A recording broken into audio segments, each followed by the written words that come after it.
this one we want to be solving it using the laws that we've learned in indices. So the first one here, we have z raised to the power of 4 in bracket 3, then divided by z raised to the power of 12. So to solve this one, there will be different laws of indices that will apply here.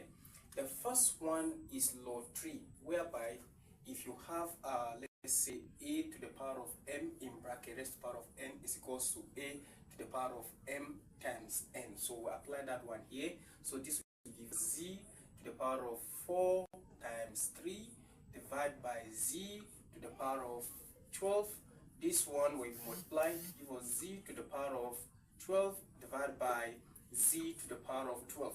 So in this place here, we'll apply law of division, which is a to the power of m divided by a to the power of n is the same thing as a to the power of m minus n.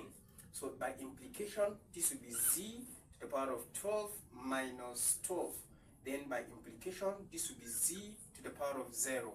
So in this place, we apply the law of whenever anything raised to the power of 0 is equals to 1. So by implication, our final answer will be 1. So this is how we solve problems like this that combine different